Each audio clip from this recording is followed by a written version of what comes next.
Hey everybody, this is Jeffrey Lyles. You're listening to Lyles Movie Files. I had the pleasure this week of talking to Joonas Suotamo. He plays Chewbacca now in the Star Wars saga. He originally kicked off his role doing a part-time shift with Peter Mayhew in The Force Awakens. He took over the role full-time in Star Wars The Last Jedi, and now has continued on in Solo, a Star Wars story. So he's got this unique story of being able to simultaneously work on the future of the Star Wars saga while also being able to go back with prequels like Solo. He shared a lot of his experiences, some of his different quirks in terms of what he's looking for in his performances, and just the amount of gratitude he has towards Peter Mayhew and the guidance he's imparted on him, and kind of giving him some guidelines on how Chewbacca moves, acts, and everything in between. Really fun interview. It's a really thoughtful take on a character who a lot of people think, oh, he's just a guy in a suit. So I think you'll get a different perspective on Chewbacca after hearing this interview. Hope you enjoy, and I'll see you on the back end. So you're in a really unique position because you're one of those few actors who've been in like, the sequel trilogy, and now you're going to go back with prequels. Mm-hmm. What is that like for you, kind of playing with the future and then going back to the past? It's wonderful. It's wonderful. I feel like I get to be part of so much, and I love that the Wookiees live up to 400 because it's gonna make playing him when he's 337 pretty interesting. When he's about to retire and doesn't know. No, but it's just I'm having a blast. I love these stories. I love these movies, and I love the character and the ship, and it's I just can't believe how lucky I am to be able to do this. It's a dream. It's some kind of a dream come true, even though I could never have dared to dream that this thing would happen. But it's unbelievably a blessed experience for me. You basically have said over and over how big of a fan you are, but what do you want fans to take away from your performance? I mean, you're going to be the Chewbacca for millions of kids now, so what do you want them to take away from it? Well, I kind of want them to just have fun with this film, but also I'd like them to also pay their respect to Peter, and by watching this film and knowing that he created this character, which I'm now working hard to try to keep, the character and making him more, to so that we could see this character in many more films. I think Chewbacca is so loved that I feel a responsibility in giving people ideas, screenwriters ideas, that this character can do so much. It's not just he doesn't have to be sitting on a bench and looking at the horizon, But not that has happened.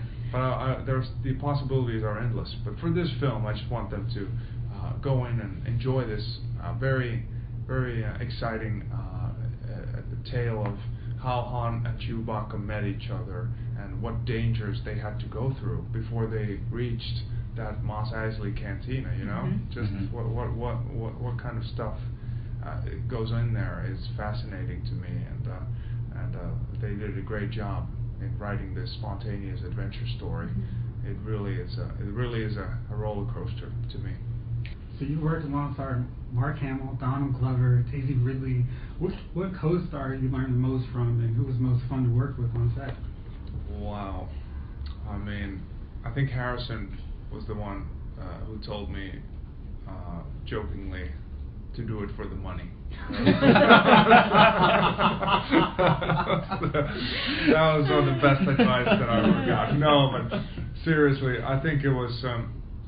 I think it must have been this cast. It was just inspirational to be with this all-star cast from Emilia Clarke to Donald Glover to Alden, who does a great job as Han, and Woody Harrelson, Tandy Newton, Phoebe Waller-Bridge. They were just Paul Bettany. I mean, I used to not be afraid of him, but now I am. So good in the film. I mean, I don't remember learning, because I'm doing kind of my separate thing, working a suit, and I'm just kind of unable to communicate when I'm in the suit because everything is so muffled. And it's very hard for me to communicate. So I'm doing my own thing on set most of the time, and being this character. And my fiance came on set one day, and she mentioned that how much I become the character when I'm in there, almost like she doesn't recognize me. I don't know if that's good or bad. Rogue One's kind of set up as a one and done, but Solo is totally different, where it's wide open for more installments. Where would you like to see a sequel go? What would you like to see Han and Chewie get into next? I think it's too early to say. I don't want to say anything. Yeah. I don't know, but I mean, definitely, I'm excited to if there is more, I'm excited to explore. But we'll just have to wait and see. Yeah. Since you mentioned you're a fan of the Star Wars saga, what has been your favorite film besides the ones you're in? Empire Strikes Back, because it's tragic, and it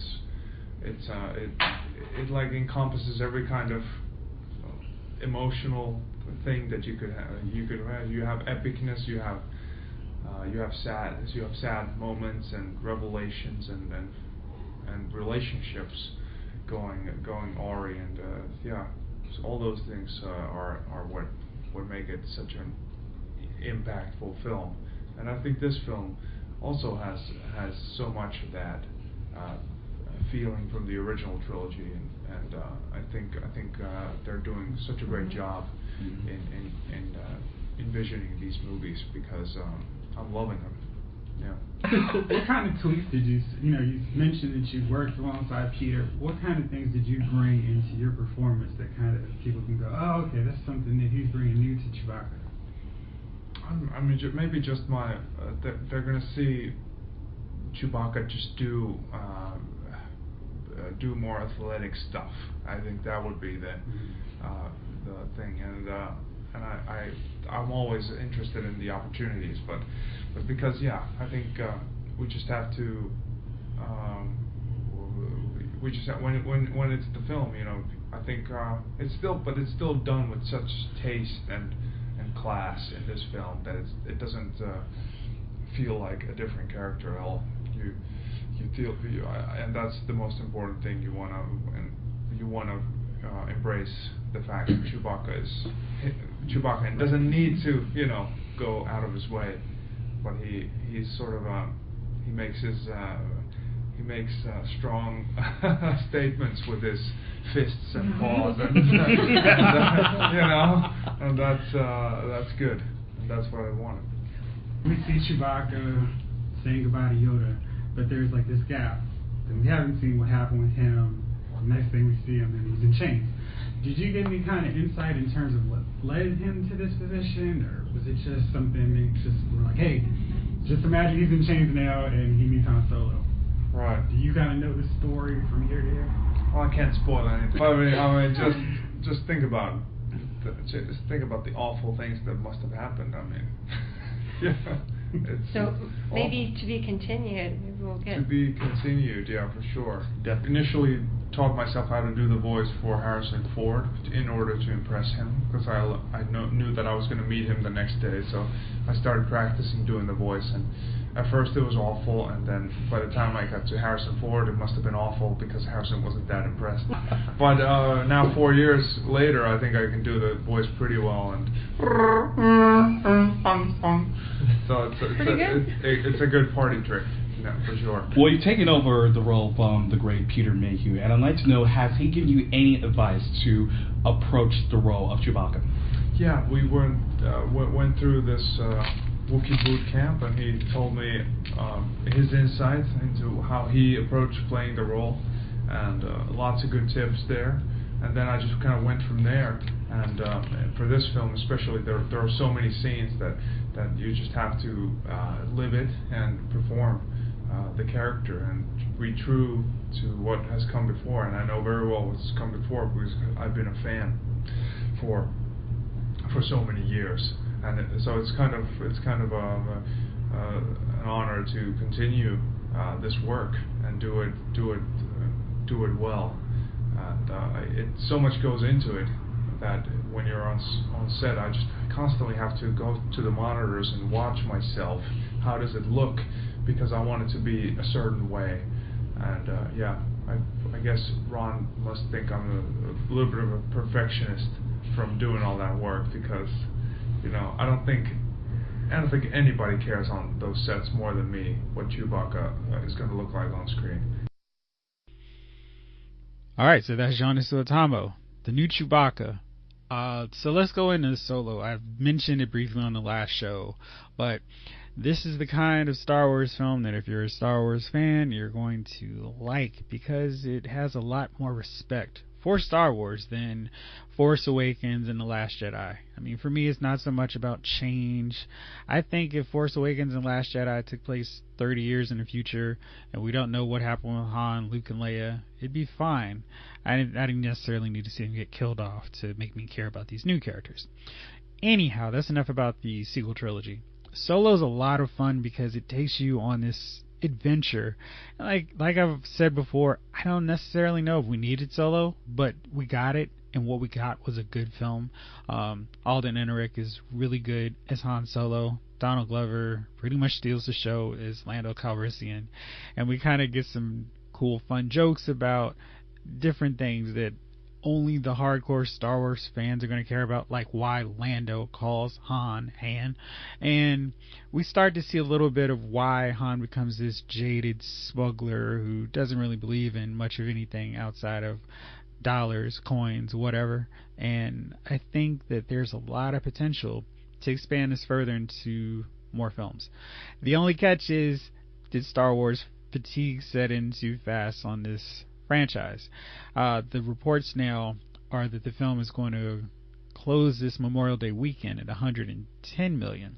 That's way less than the $130 to $150 million that was forecast earlier. I think some of this comes from that very bizarre decision to place Solo right after Avengers Infinity War and then a week after Deadpool 2. It's just a case of too many big movies back to back to back, and Solo being the third of these three big films is probably going to suffer. I think if Disney had put this out in December, it would make a lot more money than right now, when we're just right in the middle of major blockbusters. And yeah, somebody's got to take that hit, and it looks like it's going to be Solo. Hopefully that doesn't impact things too much, because I actually do want to see a Solo sequel. Hopefully with a better title, too. Anyway, so that's it for me. I'm hard at work cranking out another episode of the podcast, the regular edition, with all the guys. And we are talking about, here's a brief teaser, you may be watching an Arrowverse show if. So look for that maybe tomorrow. Just depends on how fast I am with the editing. And I hope wherever you are, you're enjoying your Memorial Day weekend. There's some really cool, really good movies out there. Solo, A Star Wars Story, Avengers Infinity War, and Deadpool 2. I even heard that Book Club isn't bad if you're more of a quiet movie kind of person. Anyway, that's all from me. Hope you have a good one. This episode of Lyle's Movie Files has been filed.